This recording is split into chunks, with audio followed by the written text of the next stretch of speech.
नमस्कार, तळोदा वृत्तांकनमध्ये आपलं स्वागत आहे। जर आपण नवीन असाल तर कृपया चॅनलला लाईक आणि सबस्क्राइब करा व बेल नोटिफिकेशन ऑल वर सेट करा। पुण्यश्लोक अहिल्याबाई होळकर यांची 300वी जयंती तळोदे येथे विश्व हिंदू परिषद आणि बजरंग दल यांच्या वतीने साजरी करण्यात आली।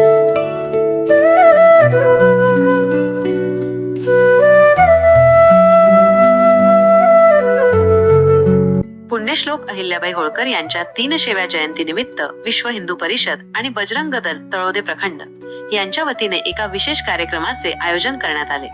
या कार्यक्रमात अहिल्याबाई होळकर यांच्या अतुलनीय कार्याचे आणि दूरदृष्टीचे स्मरण करून त्यांना आदरांजली वाहण्यात आली।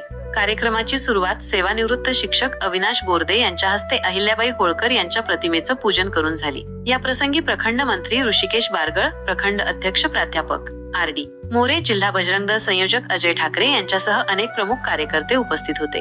प्रास्ताविकात प्राध्यापक आर.डी. मोरे यांनी अहिल्याबाई होळकर यांच्या जीवनपटाचे विस्तृत वर्णन केले। त्यांनी सांगितले की अहिल्याबाई केवळ एक कुशल राज्यकर्त्या नव्हत्या, तर त्यांनी महिला सबलीकरणासाठी आणि धार्मिक सुधारणांसाठीही महत्त्वपूर्ण काम केले।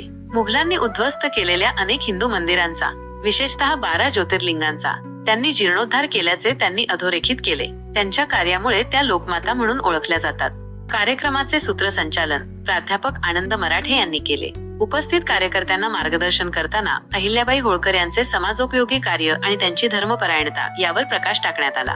या प्रसंगी प्रखंड उपाध्यक्ष दीपक नाना चौधरी, प्रखंड मठ मंदिर प्रमुख आनंद मराठे, प्रखंड सह सत्संग प्रमुख छोटूलाल प्रजापती, प्रखंड कोषाध्यक्ष प्राध्यापक स्वप्नील वाणी, प्रखंड गोसेवा प्रमुख अनुराग सक्सेना, विशेष संपर्क प्रमुख मानसिंग राजपूत तसेच बजरंग दलाचे कार्यकर्ते यशराज बारगळ आणि वरुण सिंग राजपूत हे देखील उपस्थित होते।